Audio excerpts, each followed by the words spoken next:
Hello. Today I'm talking with Nadine Broghammer. We talked about voting and setting priorities based on energy. I'm Ivanul from Who's Agile. My pronouns are he and him. Welcome to my channel. You see a lot of agilists around me on this screen. If you want to hear me interviewing, please click that subscribe button because these are the people that I've invited so far. If you think I'm missing people, let me know in the comments. And that like button, well, if you liked today's interview, don't forget to click it. Hello everyone, and hello with me I have Nadine. Is that how I should pronounce your name? Yes, of course. Thanks for having me. Hi. Hi, and having you, I also want to show us a little bit on where we are, and I'm in Ghent, in Belgium, and let's travel the world a little bit to how is it called, Solutum, in Yes, you're Switzerland, right. if I'm correct. And of course, the goal is not to show the exact location, but a little bit on where we are in Switzerland. And the time on my side is now 17:28. What's the time on your side? Copy that. Same. Same thing because we're in the same time zone, of course. Switzerland is, depending on how you look and depending on what we talk, is part of the European Union or not, but same time zone. Some things are similar, other things are a little bit different. But yeah, that's a little bit how Europe or we are. So, Nadine, before we jump into the questions, could you give us a small introduction? What do you want people to know about you? What do I want people to know about you? Yeah, first and foremost, thank you for having me. I'm pretty happy to be here because I think the work you do here is community building, and this is also a passion of mine. I think I do my part to build communities and tech in networking. It's just the amount of energy you put in, it comes back to you. So I'm a very curious person. I love to learn. I love to explore in different areas that I have knowledge or not. And I like to add the like this little plus to hear people's stories, what they have experienced and what their connection is. And I guess this kind of personal touch to knowledge is what makes things stick. And this is what I do. This is what I bring to my daily work. I work as an agile and DevOps coach. It's part of my job, and I'm the lucky one. It's part of my job to connect, to network, and to provide people with platforms that they can share their knowledge and collaborate together. That's what I do. So it's already a nice introduction indeed. And indeed, creating communities gives a lot of energy.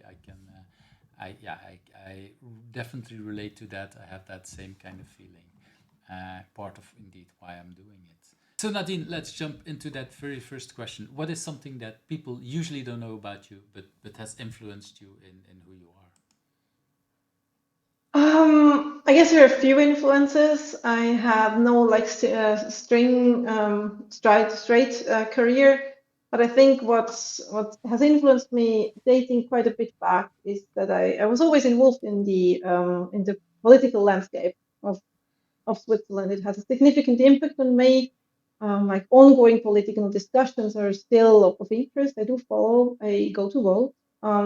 And it was always a topic in with family and friends. And I do vividly remember dinner discussions, sharing opinions, walk outside with the dogs, discussing what the latest topic is and what and how we form opinions. I was part of a junior parliament. I was a delegate, and I guess this kind of experiences, these shape who you are. You're a representative. You follow discussions. You shape your own opinion, but you're also responsible to represent a group of people if you share each and every one's opinion or not. And how to deal with this responsibility has till today significant influence on how I engage, how I interact. I love to be with multiple groups and hear their voices and bridge the gap between one group and the other, find similarities and commonalities. Yeah, I guess being on a discussion field since young It sticks with And me. when you say young, what kind of age should I have in mind then? Not talking about I'm your current age. Eh? I'm asking about what was the age that you yeah, the were. age. We had this kind of information about the area where do we live and how does this the village belong to which area. We had these in school, so we're talking about school days. You've been like 7, 8, 9 years of age. Wow. Getting involved is something that you can only do when you're a bit older, talking about 14, 15, 16 years of age. And finally, in Switzerland, you become legally able to vote at the age of 18. So that was a major one. Hmm. Yeah, it's and is voting obligatory or is it voluntarily in Switzerland? It's voluntarily in Switzerland. You cannot vote before you're 18, but ever afterwards you can. You're not forced to. For me, it's a privilege we have, and not to make use of that privilege is an opportunity you lose. So for Hmm. me, myself, I put myself in that I go vote. I even put it as my priority. For example, when I go on vacation, I make sure I put my vote before if there's an election upcoming or any votes about whatever is going on. So for me, yes, for me myself, it's mandatory, but generally by law in Switzerland, everyone can do as they please. Hmm. Yeah, in Belgium, it's they actually well, it is first of all it's obligatory for everybody above 18, so we have to vote, and Oh wow.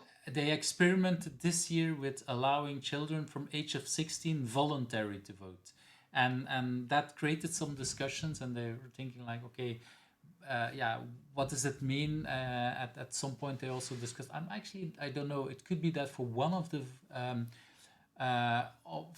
the elections, it was also voluntary, but I don't remember anymore. But yeah, we have Belgium is a very complex system. We have like 9 governments and multiple things, so Hmm. we have to vote for many different things. But yeah, I agree with you. It's something that yeah, if you don't do it, it's yeah, you lose that opportunity to have a vote and to have a Hmm. say in what's the direction and Absolutely. And I guess it's independent. important that you have like this independent choice that you can make. You're influenced so Mhm. much by different by jobs, by family, by friends, that you build this kind of ability to think for yourself. And these kind of um, given opportunities, they're important, yes. But being a single person, you cannot change the vote. So it's a safe space to try, I think. Hmm. This is for me also a reason why, like, I have a daughter who's barely 18, really interested in politics, actually going to start the next couple of weeks political science at university. And Oh, cool. she, yeah, so we have lots of discussions about these things, but I refuse to tell, like, I've never told even my partner or my children for what I vote. Not because I'm ashamed, but because I don't want to influence. Of course, I influence because I have a certain opinion and we discuss, but I don't want to say, like, okay, because I vote this, that also gives more pressure for other people. Like, we can have discussions about the points, but whatever you or I do in that booting box, that's independent from each other. Um, so yeah.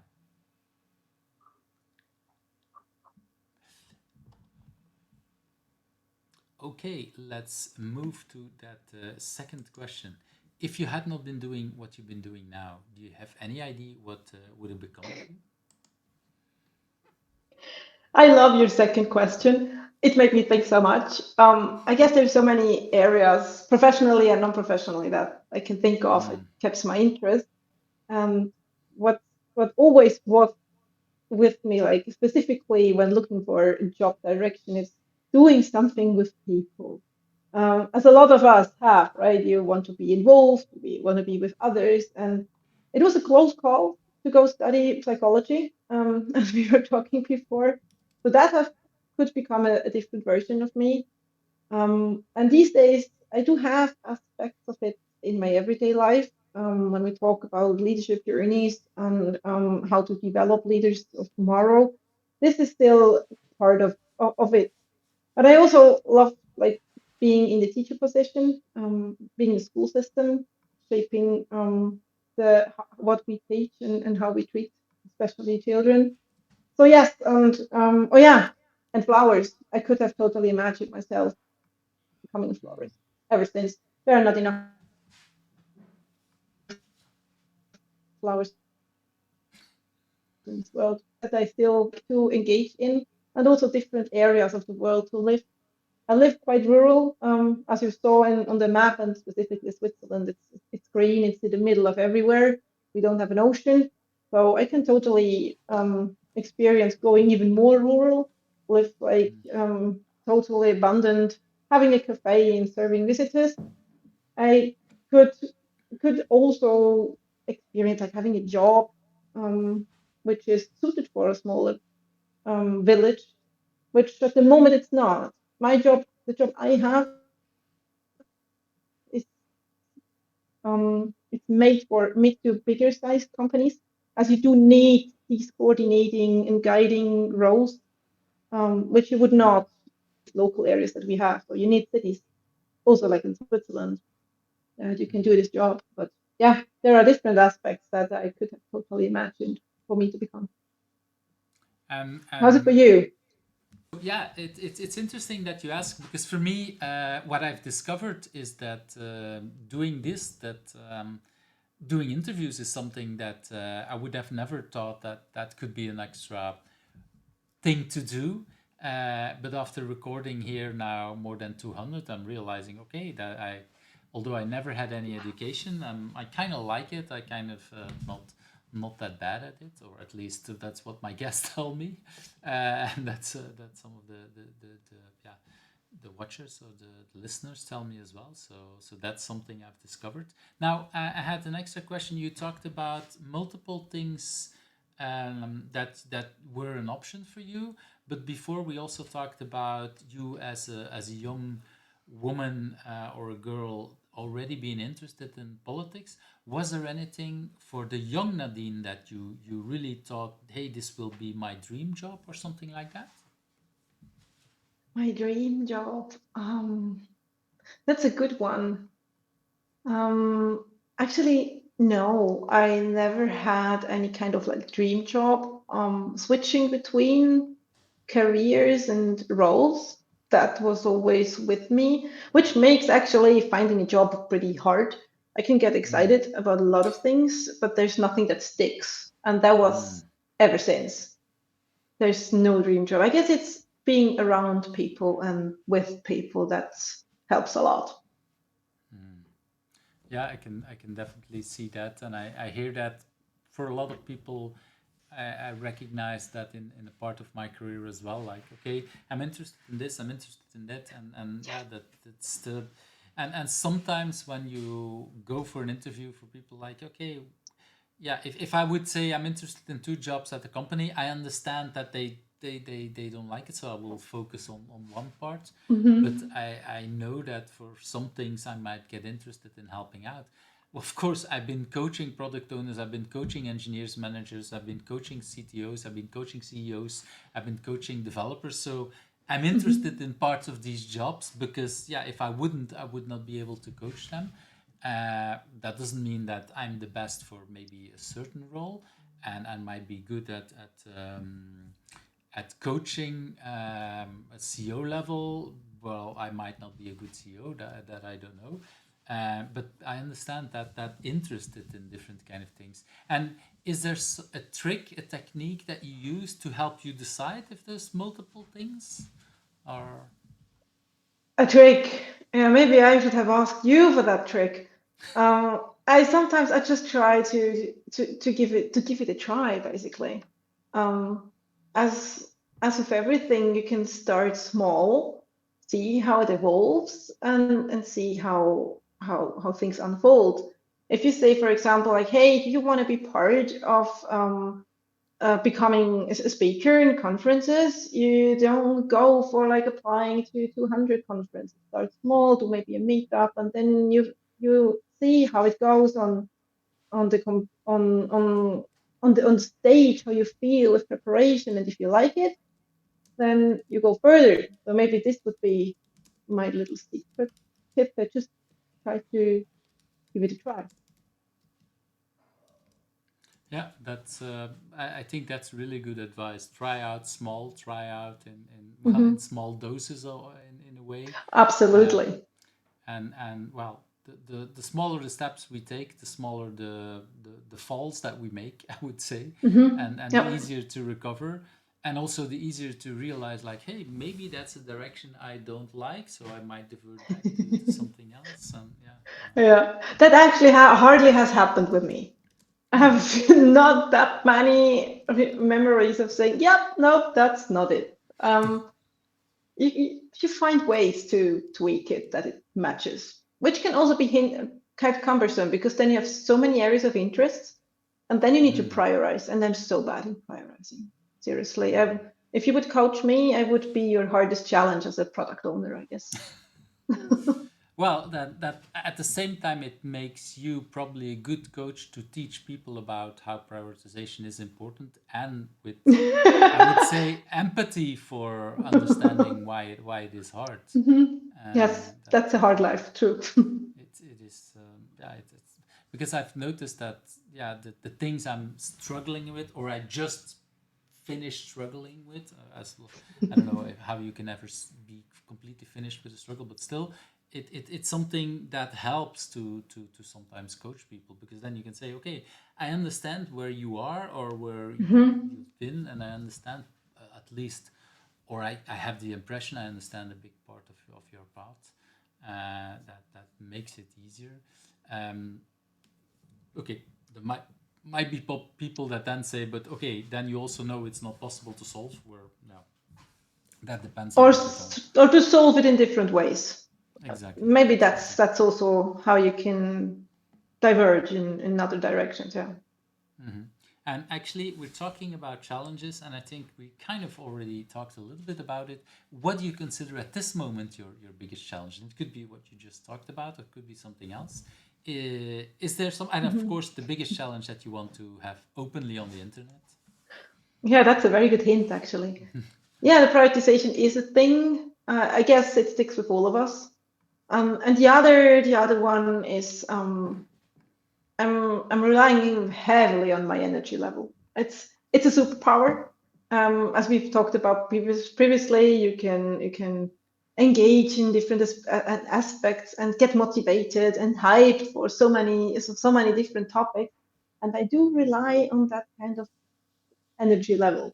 And the thing is, if it's not there, I rely on my network and on my teams to fill the gap. And if they are used to having me to do that job, then yeah, well, we end in a plateau for a moment. And yeah, I need a step to get out of it. I'm learning techniques and patterns to get better balance in that. But well, yeah, as you said previously, it's a journey. I guess that will never end. But yeah, the more interesting topics there are, the higher the energy gets, and community is Mm. definitely one of it. And so, yeah, the side question, or the second part of that question is, why is that a good thing for you? So is that energy the good thing? Is there something else that is also good for about all these interests?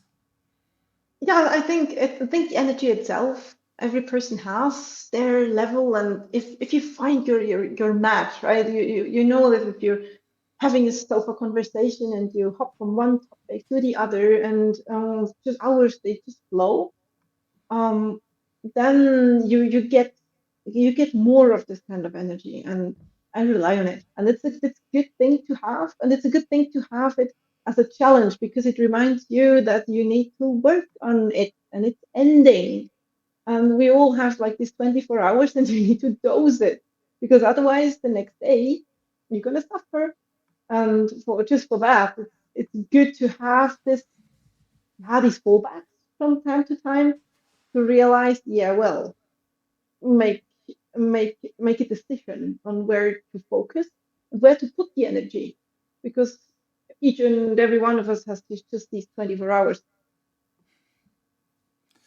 Yes. a day. So So yeah, yeah. that's the good part about the challenge, like this constant reminder of it.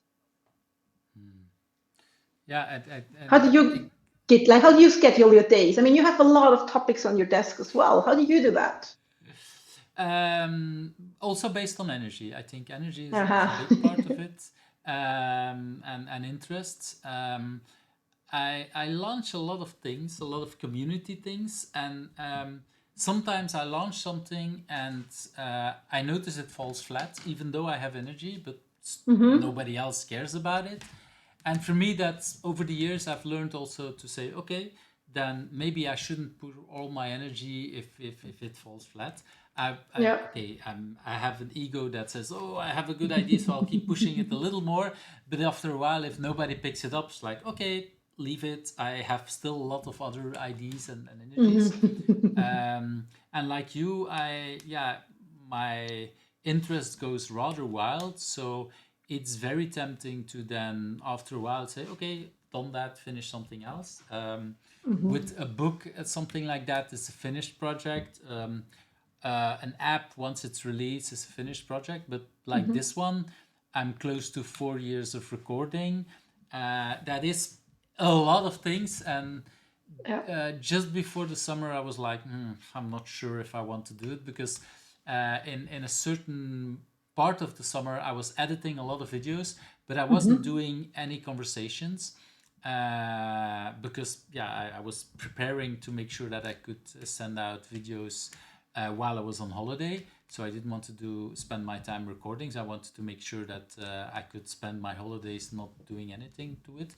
But I've Mm-hmm. noticed that actually drained so much energy, and by the time I came back from holiday, it was like, yeah, do I really want to keep doing it? Because like, yeah, it's the editing part is not what gives me energy. And It's then not I the came fun part, back. right? It's not the fun part. And so I came back, and there was an interview scheduled with someone I care deeply about, that I know in the Belgium community, and it gave me so much energy, and it really was like, okay, I'm back on track. It's the recording that I do. Like I Mm-hmm. said to you just before we started recording, again, I have so much recordings up front because I've done the last couple of weeks a lot of recordings, a bit too much if I now have to look back. So, but yeah, it gives me a lot of energy. That said, I've always said, and at the end of December, I decide if I will keep doing it for another period. Uh-huh. It's an engagement every time for a year. Okay, I might, yeah, as long as now it keeps working. And so it's based also on, so that's the long answer. The short version is it's based on the energy I get back also from projects. Yeah, I uh, can understand. Yeah. so and I love my clients. I have to say that for all the work Mm-hmm. I've done, I don't understand thank God it's Friday or the I hate Mondays. I loved everything I've done, like basically the last 20 years. I really had, of course, we have sometimes a little bit bad days or sometimes meetings that you say, oh, Who but hasn't? in general, I really love the work I do. But it's true that with some clients, some of the things take much more energy. You try to Mm-hmm. work with people that, for whatever reason, they have a hard time understanding because whatever happened in their life before or whatever happens in their life right now, if they're, I don't know, I worked with people who were going through a divorce. Yeah, at that moment they don't want to be coached about changing a new way of working at work. Mm. That's very logical. And if they can say it, I understand that. If they can't say it afterwards, I can understand it, but it makes working harder a little bit. And community work is then the thing that gives a lot of energy for me to keep going and keep having empathy for people whoever have a hard time in their life or whatever I'm trying to do. And yeah, so energy, like you say, giving and getting back, I would say. Mm-hmm. It's it's It's a game, right? yeah, I don't know if it's a game, but yeah, indeed, it's a game of life. I don't know. It's That's something for a next episode. Yeah, indeed. Let's move to that. And actually, we kind of talked a bit. It looks like we're always going ahead. What drives you? What's the passion? What is the thing that gives you so much energy? Is that, yeah? Is there something that was that already there? For example, you talked about little Nadine being interested in politics. Was that also a passionate drive, or was that a discovery? How was that? Never thought about that connection actually. Maybe, maybe. What drives me is similar to what you explained just before. It's getting to see people picking it up, getting involved, engaging. And you previously explained if you're so passionate about a new project or something in the community you start, and people just don't buy into, then maybe you need to let it go. And for me, what gives the drive is when the contrary is happening, when they start moving, when they start talking about it, when they bring their own ideas. Um, and yeah, maybe even before you ask, like, what's the challenge of it?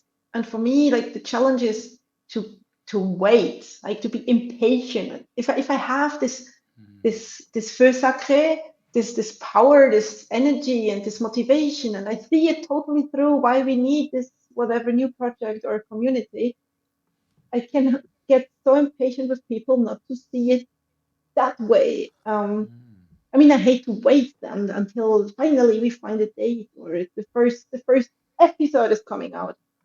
I want things to move and to evolve. I mean, don't get me wrong. I can wait. I can wait for people for hours if they get delayed. I wait patiently for friends, definitely. But to be stuck in a process when there are clearly when there are ways how to change how things flow. I mean, just because nobody is involved, nobody cares if this is the reason, that drives me nuts. mm, And in the contrary, the same. If it happens, then it's it's like watching a movie and you know how the next episode is evolving. I mm, mean, people just do something. You know what to do. Why don't you do anything? And it's this kind of connection with people that get things to change. I think it's just human. We human need to mm, feel this connection. This is us. And once I have this feeling like, yeah, finally this is us. This is coming. This is getting somewhere. That's that's my drive. Yeah, like being with people, creating this feeling of hello, yeah, I belong here. This this is a big driver. Yeah. mm-hmm. That's yeah, yeah. I recognize a lot of that, like we just discussed Hmm. earlier on. And the is this something, for example, if you look back, like you said, you never thought about it for as a child. Hmm. Is this something that you recognize, for example, with your parents? Was there, did you have examples around you, role models? It could be parents, could be someone else, where you saw something similar about drive, about connecting with people? Yes, I guess so. I mean, I grew up in a village, and you have these kind of communities and clusters around. So you're part of the sports team or the theater team, or you play the violin and you're automatically, and you live in this part of the town or the other, and you have these kind of friends at school or the others. So this constantly moving around is something that was there forever. And also for us, being on the move is is normal. We were so we never had like any pub or disco close to. We needed to get there somehow. Hmm. Same for university. There's no university in our area. We had to get to Zurich or to Bern to study. And yeah, so it's it comes naturally, I think, that you find the areas and the groups you belong to. But actually, belonging is maybe the wrong word. If I think about it, For once, I actually like the German word better, like Zugehörigkeit or appartenance in French. I think it fits better than, it's not this kind of higher sense belonging. It's more the aspect of fit, Hmm. And fit into somewhere. you gradually you casually mentioned to you needed to go to university somewhere else. Was Yeah, that hard for you? While because from what I understand, it also means you grew up in a small village, right? yeah. So not in and so you went then to go to university in a bigger city. Was that a big adjustment for you? Um, I mean, we're talking about traveling distances of an hour and a half, which is still possible to stick to your surrounding. Hmm. The biggest change is more the change of habits, like when you get up, when you do your groceries, which people you see at what timing, when you're home around, when are you off in the cities. It's habits. It's the So you usual didn't day at move. work, but that's So you didn't move nothing. to a Mm-mm. city. No. You stayed in the Yes. same small village, and then Yes. went studying, and you went Yeah. back and forth on a day-to-day basis. So. Which is based on politics, actually, because in Switzerland you can be involved in political groups in the area you live. You can Mhm. change your address and your area of living, then you're automatically changing your political group. I mean, they're the same ones distributed equally everywhere, but it's not the same people, of course. And if Mhm. you stick to your president and the vice president and these people who form the political party, you don't want to lose them, so you cannot lose your Mhm. address. So that was my main driver to stay home. To stay to stay home. Yeah, Yeah. but I Stay home. understand that, and yeah, I think in Belgium it's very similar. If you're political active, it depends really on where is your home address. I Hmm. know some politicians were we're moving to other cities because they wanted to have another kind of thing, but that was the opposite of what you did. It's like, okay, I want to become whatever. Hmm. But yeah, I do understand that that can have an impact on things. So I'm glad I asked because that adds another dimension on True. that. And actually, also a reason for a drive to say, well, okay, I have to go and get up probably early in the morning to get to the Hmm. university and late at night. So, like you say, you have to rearrange your Hmm. day. But it had a Yeah. purpose. It had a purpose because it meant like, True. okay, I want to finish whatever I started in politics. Mhm. Is that a way to see it? Is that a way? I'm not sure if finish is the right word, but you don't want to stop it because you just start Yeah. studying. Earlier you mentioned like letting go of Mm-hmm. something that you're not in a position or not ready yet to. Mm-hmm. And I guess that was the driver. I'm not yet done there. Too Mm-hmm. much of interest, too much of dots to be connected, and yeah, I guess this was the reason. I mean, I'm And totally out by now, like for years, but in that moment, it was important. mhm. And do I also kind of hear that letting go is something hard for you, and you maybe Oh have yeah, the tendency totally. to work on, like you said already, Mhm. you have many interests. Is there a risk in that for you, or is that only a positive thing? I think it's a like this wheel of the how you can connect things, and I think it's just another starting point. When you connect with people in one context, and you learn something which leads to another context, which becomes more important to you, then you automatically give less attention to the former.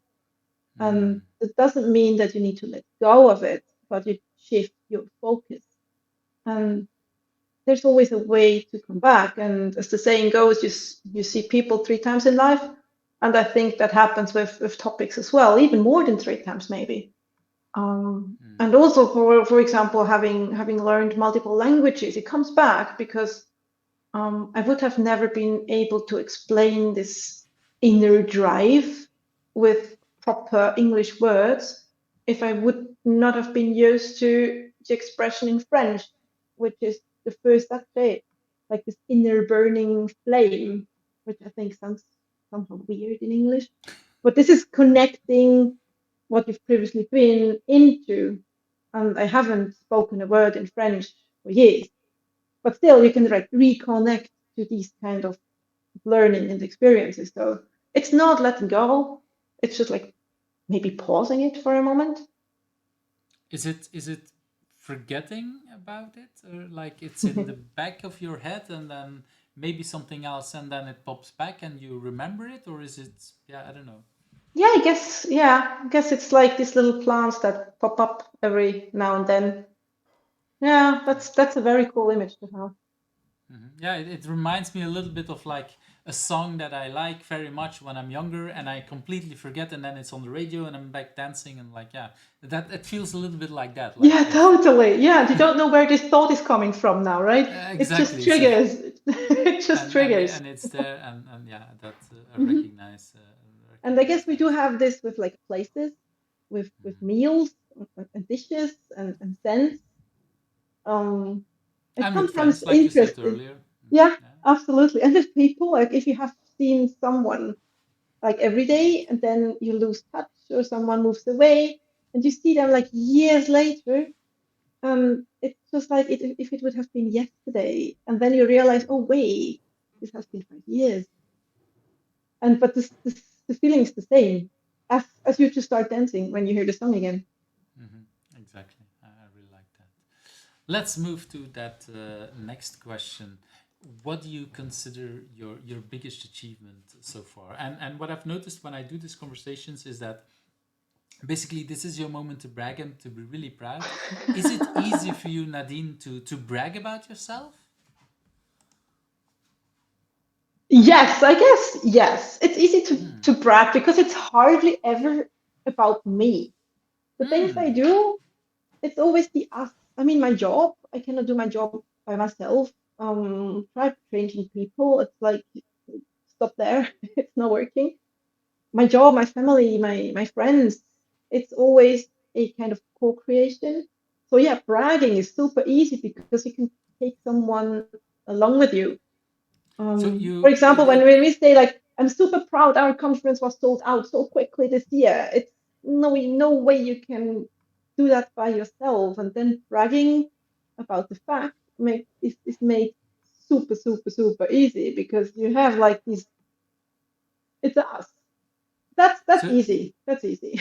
because you don't have the feeling you're bragging about yourself, but you're actually bragging about a group effort or some friends or some. Yes. Yes. And being part of it. I mean, tiny little piece is I was there too. And that comes along with it. Could have been better without me, could have been worse without me. But I guess it's the group effort. And that sticks because you can share the moments with others. At least for me, that's what then bragging makes. And then bragging is positive in and this way. and if you would need to brag about yourself, just yourself, would that be harder? Yeah, I guess this is harder. It needs a lot more of reflection. Like, what have you done? And if you want the one thing, huh? I mean, there's so many little cool memories. What I've done, what I haven't done. If there's the biggest, you're asking tough questions, huh? I guess. Well, I'm having the culture thing in mind, like unlocking this kind of view and eye for global cultures. I guess this ability to look at things beyond the surface. It took me three countries to reflect on it now. This is certain like this perspective key people share with me. I'd never thought that it would be me balancing between cultures, making connections. I still love it to today. Being forced into this and picking up the ability to see things through different cultural lenses, like being country cultures or also like department cultures or a business area cultures, just personal cultures. Yeah, I guess this would be like an achievement that I can make good value of by now. Mm. Yeah. Is this bragging? In a way it is, but somehow indeed I'm asking all these extra questions because indeed a lot of people are struggling with it and find it Hmm. we're some many people are raised in a way that we're not allowed to brag, or it was not humble Yeah. enough or whatever, and I Mm-hmm. see indeed also for myself it's much easier to brag about my children and their achievement than my own things. um, yeah, it's so natural, but at the same time I think it's also important to dare I mean, if I wouldn't be dare to be proud about something I've done, why would somebody else be proud? Why would they buy a book that I've written if I don't even dare to talk about it, and things like that? So yeah, Sure. it's yeah, it's a little bit like that. So but that's of course the side question. So what is the biggest achievement for you? Mm, I guess it's coming back to what, like making a sense of having been abroad, having been places, having seen things, and still be me with all these influences, which is a good influence. And those are like, for example, seeing it through perspectives. I can totally understand how a problem can be looked at in a Swiss way. I mean, this is natural for me, and I totally understand how people argue or not.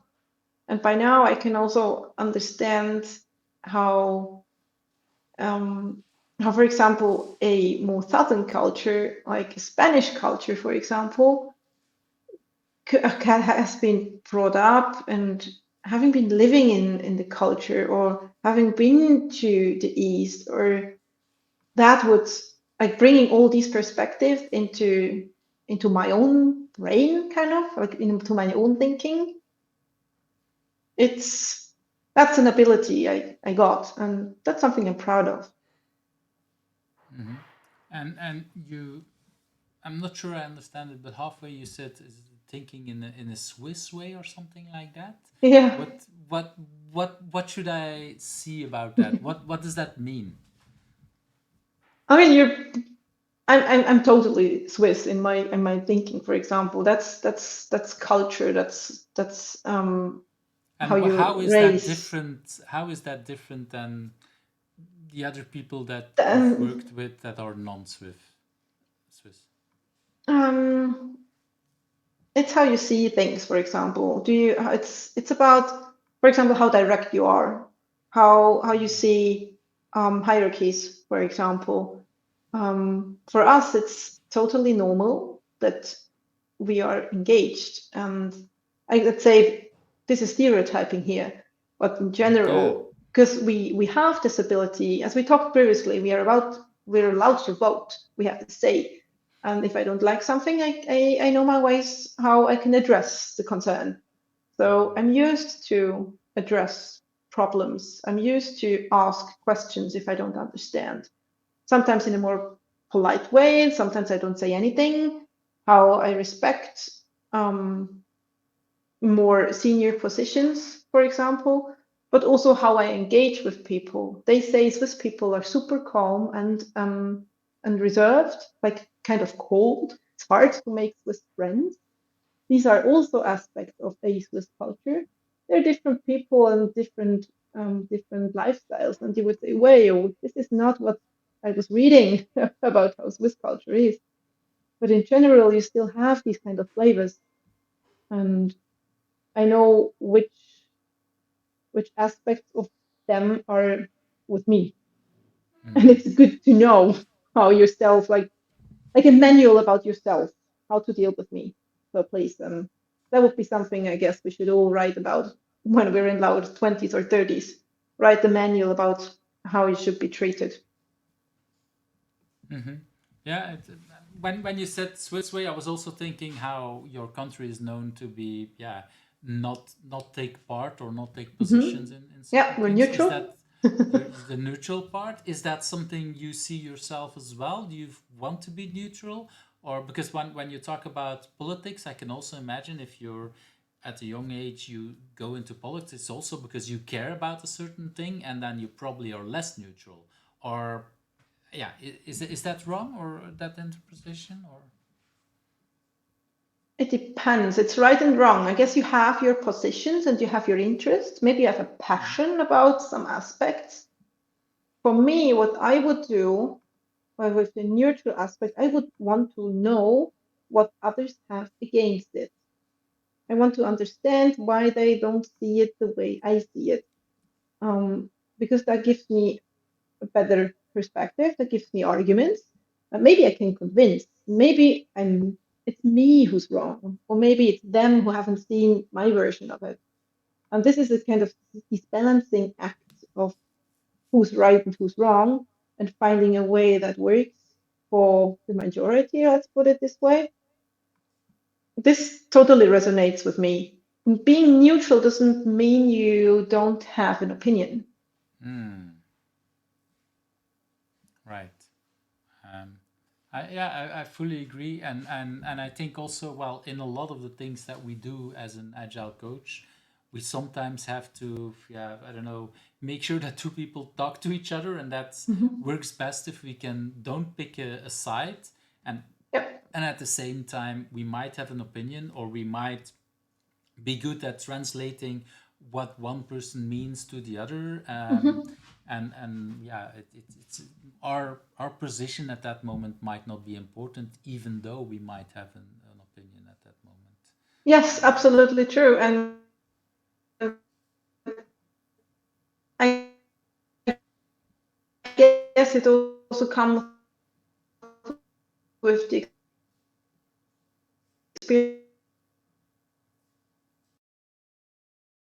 experiences you have. Shapes each side. These are facts to Mhm. consider in a dialogue. Totally. Specifically, agile coaches. Yeah, well, I hope many people, but indeed, especially for us in that kind of way. That's and all right. I'm trying to see.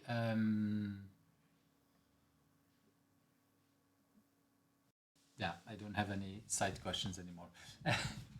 I had one and I forgot. So it doesn't matter. Let's move to that next question. Do you have a personal agility tip to share? A personal agility tip. Yes. Um, that's a good question. We talked about being neutral before. Um, so my personal tip would be perspective. Take a different view. And you know the concept of Gemba? Mm-hmm. That's an awesome concept that described exactly this. Go see. Um, I mean, it's a bit of a gambling system, because if you go see, if you see the other side, if you make your experiences, you cannot delete it, and you cannot control what your brain immediately connects with it. Um, it's I love the fact actually that it's still, thank God, that you cannot delete specific memories or experiences, um, but you have to deal with it. So if you want to be truly agile and ahead of your own gut feelings, like, take that step. It maybe changes your view or not. Both is okay, but agility comes with movement. So move your feet and go see the other side. Mm-hmm. Yeah, the concept of Gemba, indeed, walking and seeing the things for yourself instead of just being in a meeting and listening to people talking about it, and in well, it comes from lean, where it's really practical going down to the factory floor, but I think working with teams we can do very similar kind of ways. So indeed, really important way of looking at things. So I really like that. I don't think anybody brought it up yet. So yeah, I can definitely see that as an important way. I want to move to the next question about remote working. And you talked briefly about before, like being in a small village and working or moving to a big city for Remote studying. work. And I mean, we've all have had big lessons in working remotely. The global pandemic 2020, 2021 has taught us a lesson that no technical achievement could have ever done in this short amount of time. And with the force and brutality it came. And we know that like remote meetings or even remote trainings sometimes and workshops, they need a different set of preparations. And also tools and equipment. It matters how you prepare. I guess most of us are pretty good at these things these days, if you work in these settings, of course. And if you ask recent learners about remote work, I guess maybe it's this kind of being aware that it exists. People, me included, totally, we have different feelings for time when working remotely. And this awareness of I'm remotely, I'm detached, I have not all my senses to my disposal. We tend to forget about time when working remotely. For me, because I'm, for example, because I'm focused, and it's that deep dive moment, and then you're totally in, and I can't get that when I'm working in the office. And it's a 180-degree shift of how you engage, how you move. And the thinking is like there's three ways. It's either remote, hybrid, or in the same room with people. And there's another it's another experience how you work remotely, I think. What time does to us, it's different in a setting if you're fully remote than being on site or even co-located. And I think we need to be aware of that and constantly remind us ourselves and our counterparts that time matters and we need to be aware of it. And specifically in remote settings, yes. you briefly talked about remote work, how things got harder and easier because of COVID. That kind of Yeah. forced things faster. Did you Mhm. have experience with remote work before? Yes, I had experiences working remotely previous to the pandemic, definitely. But there was different conceptions. Like few people have never heard of it. For me, it was most obvious to, for example, work in a train. If you consider this remote working or not, I do. So I was, for example, preparing in the evening around closing at 4 p.m. I was checking my agenda. What kind of work do I still do today in the office? Which kind of work do I want to take with me on the train because I can work in the train? And there are certain tasks you cannot do on the train because the net is too slow, or you get distracted, or you, for example, need materials like a book. So I was doing this kind of um, selection, which tasks I take home, which tasks I do. For me, that was part of a day, and I did the same in the morning. So I planned for commuting home and a bit of work in the morning, what I want to have finished when I arrive back in the office. So this is definitely true. Also experiencing different versions of, oh my God, so bad video quality earlier. There were systems people, younger people have never heard of. Um, but yeah, we had these, and we were so glad we had these. And specifically in projects, then you get to work with people for a certain time. It just helps to not have to be co-located for this period of time, specifically if you just have a part-time stuck in it. So yeah, but it changed. And what definitely changed is that all of us had this experience finally, that you had you know what the difference is if you're calling someone or if you're having a video chat with someone. And it eased conversations because now we had a shared understanding after the pandemic, because every one of us had an experiencing, I want a doctor's appointment. How do I get it if I cannot just walk in? Or we need to order new plants from the local store. If I cannot go there and buy, I need to order and pre-order and pick it up. And like, how do I do that? And I guess we moved closer to each other in how we do things, being it private or work. Hmm. Yeah, I recognize a lot of that. It's and I fully agree that COVID pushed us so much more into that, and most of us. Well, I had experience even with fully remote working and etc. But yeah, even for me, yeah, I was Mm-hmm. pushed in especially let's say different, or let's pull back a bit. Working remote I've done before with people I've seen already physically, but then starting in a new company completely remote without even Mm-hmm. seeing people, because I also switched companies in the middle of Oh, COVID. wow. That was yeah, kind of Okay. hard. It was a Mm-hmm. conscious choice. I know why I did it. I'm still happy that I did it, but Yeah. I underestimated that effort of getting connected with people that I've never seen physically, Yeah. just not knowing the size of people Mm-hmm. when the first time I then saw them, like not recognizing it Okay. because Yeah, somehow, totally. yeah, on Mhm. screen everybody is the same size as me, of course, Yeah. and that's yeah, that's I recognize a lot of what you say there. It's yeah, Yeah. very interesting. I can Um, totally connect to the experiences about the size you have, and the for example, also the amount of time you're allowed to talk in meetings and in settings.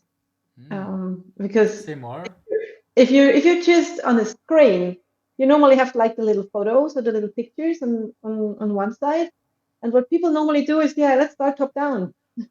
And depends on what time you logged in or what the algorithm does. Maybe it goes by name or by the time you logged in or how much noise you have in the background. There's no way you can control that. And it makes things easier to be more equal. Then sometimes it's you who has the first say. We've discussed having a discussion about a topic, and it goes like, so what's your opinion, Eve? Because you're just the first one on the list. And that makes the difference if you're always the one that sits in the corner in an on-site meeting and getting to be asked in the middle of everyone's voices, or if you're just the first one for once. Hmm. It's So changed. It's changing. it also means you have less influence on it, because of course Mhm. in physically in a meeting there are people that want to talk louder, like you say, or want to sit closer to the facilitator or closer to the Absolutely. door or whatever. That Yes. it's well, I think, well, you can still turn off your camera, and that Yeah. makes you less visible, or Hmm. more visible, depending on, Hmm. I can jump upside down and maybe somebody might notice me, but if I'm on screen 3 I can jump as everything I want, people won't notice Hmm. me. So yeah, I can definitely see that there is more random kind of things. Would be interesting to see if there's yeah, if there would be statistics on this kind of thing. Does that actually mean that things are more equal, or like you say, is it always the people who log in first that come in more, or that, yeah, that have We another? don't I have no know. idea exactly. We don't know. I So mean, we could know. We could figure it out, and you can play around with it. mm, And I guess by now there are experts who know when and how they get the attention in meetings. And but in the beginning, and that's what we're talking about, and how mhm. of experiences that right after and before that, I guess we have been more equal in the beginning. Before, some have and some haven't discovered how to trick the rules. Yeah, like with everything, at some point people started to Yeah, discover that. absolutely, So absolutely. that's definitely, there's definitely something to recognize there. Let's move to that next question about a book. What's a book that you have read And actually, you sent me two different books on during the preparation. So I'm Mhm. really interested to see which one you will pick here. Um, Yeah, that's always the thing, right? I'm not reading one book. I'm always reading like 2 to 3 books at the same time. hmm, Not in the same place. My books have a place. Like one, for example, is for commuting, so it's in the backpack. One is in the living room on the table. And one of the books that you asked me, and yeah, one book that stuck with me, and I've read it multiple times. It's the one from Dan Harris, the mhm. 10% Happier. And that's this book, if I'm Yes, correct. it's that book. By now we can say it's yeah, it was a bestseller definitely, and you can take there are also different versions of it, and but still like the original book is from 2014, so Wow. way a bit back, but still it holds true to today, at least for me. Um, and it's a book that you can read pretty fluently. It's like a story, and he tells about how a panic attack on live TV. So he's a news anchor, and how a panic attack changed how he raised his life, and all about how he explored mindfulness and meditation. So you can read it as a storybook, and being interested in all these little aspects of his life that he's talking about. But you can also take a lot of insights from um, someone who approaches a new topic. And also, Mhm. for me personally, I learned a lot about the two topics of mindfulness meditation. And it resonated so much with me as he describes himself as someone who's been too busy and too skeptic for that topic. And I hear that a lot, and I can resonate with the busyness. And people say this topic is too fluffy, too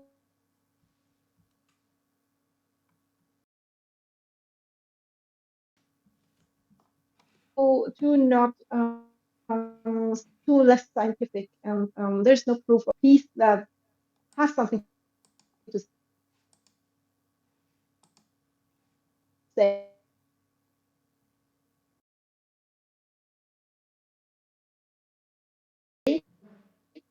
This book is personal journey, but it's mixed with these and happier. But he said like, yeah, well, it's more reasonable to go for the 10. And Mm. I think this is just perfect. And when did you discover the book? Because you said it's more than 10 years old. When is that a book that's been with you for a long time? That's a very good question. I guess yes, I have this book for quite some time now. And I was reading every now and a bit. I once was reading it through, of course. I'm this kind of person. I'm finishing books, even though it's been bad. So yes, it's been with me for. We talked about the pandemic before. I think I had it before, Hmm. definitely, but I cannot tell you when. And I'm still on the journey. I think I could actually read it again. Well, thanks for that hint, Eve.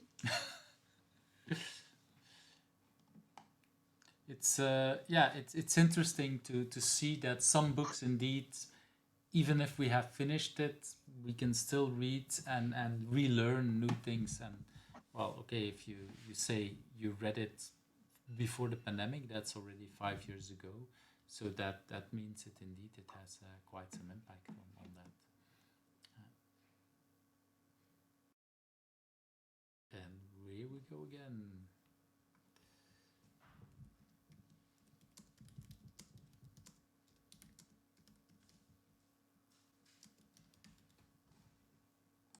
And here you're back. Yeah, I had the feeling already at the end of your answer when I was asking more that it was Mhm. kind of harder.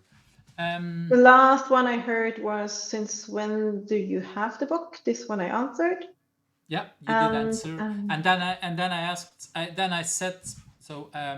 What I've noticed is that well, yeah, you have it already for 5 years, so that seems that it's a book that has quite some impact, and I mhm. love it how you say that. Okay, you might want to read back, and that's for me. Yes, that was the last sentence I said, and then you froze. So I felt like, yep. Let's do the same thing. Disconnect, reconnect. Hello. So yeah, thanks for the hint, Eve.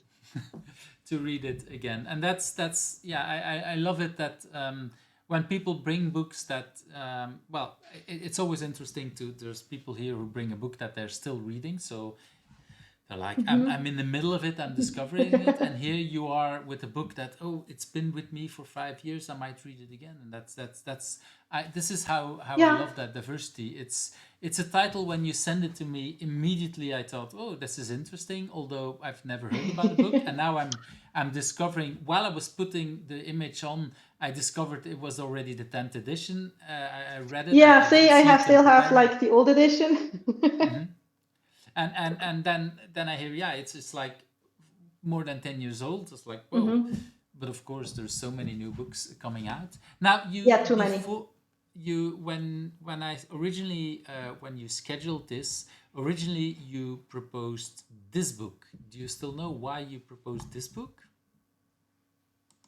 Yes, this is one that sits in my shelf, which I already had. I was in the middle of it, and it's core to my work. Um, this is my job. This is my mission to make people Mm-hmm. being in the flow at work, that they have less obstacles but can move forward in what they do, in being it methodologies or techniques, methods. And it catched my eye when I was looking for inspiration back then, and I found this one. So yeah, that was the reason to take it. And the other one is from Friederike Fabricius, which has a similar title, which then goes into the neurodiversity of how we work. And the Mm. combination of these two, I thought, would add a benefit for me and my teams I'm working with. So that could be definitely me, like the 10% being the commuting book, and flow of work could be a living room book, for example. Mm-hmm. I like that you read different types of books at different locations. I really like Absolutely. that Yeah. that link. Yeah, I typically read wait well no okay. I'm because since I've started this recording, I read a lot less. But normally I would read like two, three, four books at the same time. I'm Hmm. now happy if I read one book really fully, listen to Okay. another book kind of fully in a way that when I'm commuting, I'm listening. And then there is a couple of books that I'm just flipping through a couple of pages and then set aside and not go deeply. But yeah, that's a little bit how for me the different kind of books are working in the different kind of things. Cool. It's rather similar, I would say. Again, like I said, a little bit less now. Let's move to, for me, already one of the more interesting ones. Questions like, what question do you think I should also ask you, and what's the answer? That yeah. Yeah. I mean, we're coming from a similar job field, and I guess, like in all stack of life, being in different professions, a question that I think would totally fit the dinner party and a job apero at the end of the day is, do you believe in agility? And I guess Mm. that drives people to think about the word, about the definition, and it has total different meaning who you're asking the question and which background they bring towards it. Mm. And so yeah, what is that answer? What do you believe in agility? Yeah, totally. I think there are all kinds or sorts of change, and we can do so much more to live in a agile ways of work, truly. It's not that, or as some people put it, definitely not. It undergoes a transformation, and we need to acknowledge that fact. We need to ask, where are we now, where we want to go, and how can we get from A to B? This is transforming, right? This is adapting, and we can only adapt so much.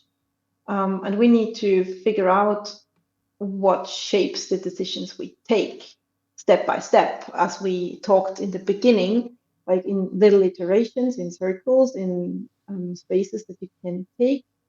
If you want to start a new adventure, or if you want to start talking on stages, maybe you start small. And that's where certainly bigger changes in the landscape, like how people work and how people live, this also starts small. And but the pace and the expectations these days, that come with change. And this is, in my perspective, a true need for shifting our mindset and to to somehow overcome our thoughts of how things have been and how things will be. And this is being truly agile in my ways, everywhere you work, all day long. All day long. And where do you see challenges? Because yeah, I think we all, well, some people don't believe in it, some people have a harder time, but Yeah, if you really believe into the agility and working all the time, where do you run yourself into some of the challenges with that? Are there it's super moments that you saw them? exhausting. Yeah, it's exhausting. This constant thing is exhausting. It's the only way, and we know that. And Hmm. it's A, it's exhausting, and B, it's even more annoying to know that it's exhausting and you still get yourself into.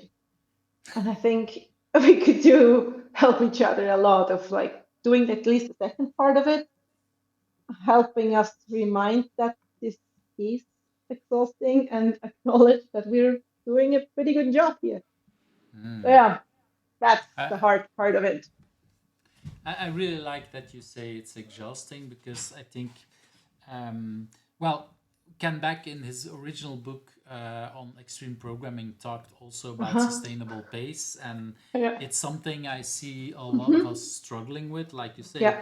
we want to keep improving.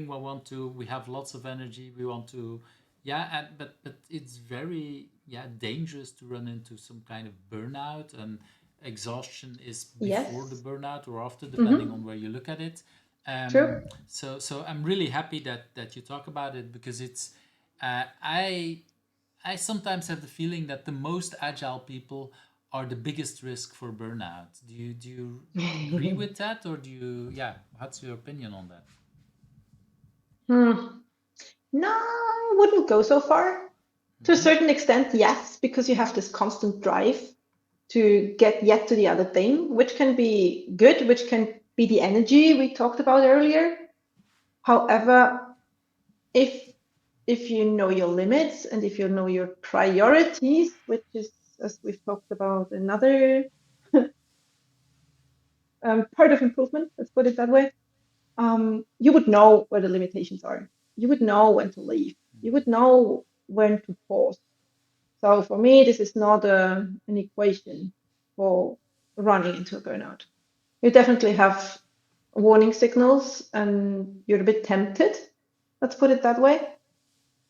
But there's things you can do to avoid. And being passionate about it and doing it and running for it doesn't mean you end up in a burnout. It's a serious diagnosis, and there's room between, I guess.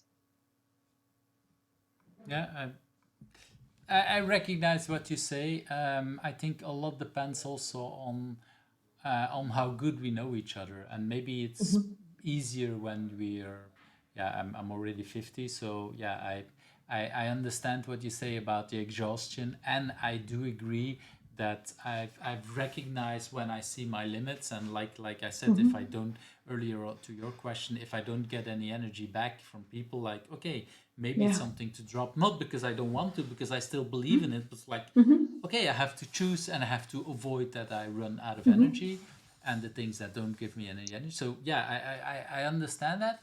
And at the same time, I think for some people, it's, well, depending on how good we are, it's harder for other people, I would say. Yeah. So It's a that's, personal choice, right? well, yeah, running into burnout is maybe not a choice, but it's something that we don't always realize that there is a risk, Mhm. I would say. Yeah. So that's, Agree. Yeah. there is still some of that. So let's go to that last question already. Who do you think I should ask next? I'm really hoping that you're going for like episode 1000. So there's so many people that I think would be an awesome contribution to these episodes. But for now, I definitely think you should talk to Marina. And She I is, think this is her.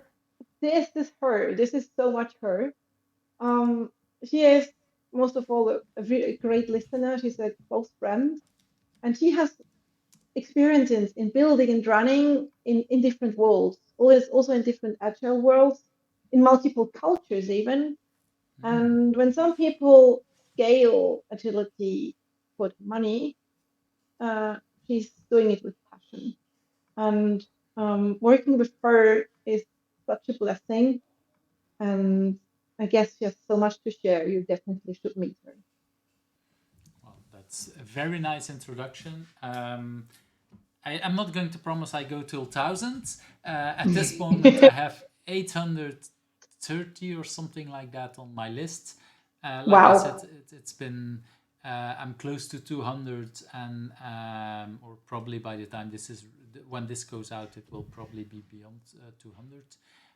So 800 would already be, yeah, it's about 4 years, so would Hmm. be 16 years. 1,000 would be 20 years. I doubt I will still be doing that. Well, if I do, We'll I see. really We'll see. I'll see how much energy I have left. But it's true, like I said earlier, this gives me a lot of energy. But yeah, I'm not sure if I. Well, I'm pretty sure I won't do it for 20 years. Um, that would really surprise me. But that said, it's been a wonderful conversation. I loved having you here. If people want to connect with you, what's a good way to connect with you? I guess as we're talking to an international audience here, the best way to reach out is via LinkedIn, And or this any should of be the the link. communities. Yes, this is the link very much. Or you find me in different communities which are linked on LinkedIn, definitely. Or they just ask you. You're also a great connector. Thank you for having me, Eve. Well, thank you very much. It's been an episode with lots of technical difficulties. I hope Sure. I can edit a lot of that out and we don't notice. If people are here until this very moment, it's that they found it interesting enough and didn't notice or went through with it because it was interesting. For me, it was an interesting conversation, even with all the technical difficulties. Likewise. It was an episode that gave me a lot of energy. So I'm really thankful that we can have this. So thank you very much for your time. Thank you too. Thank you for watching Who's Agile, where the stories of Agilists come to life. I hope you liked today's interview. Subscribe if you're not subscribed and want to get to know other Agilists.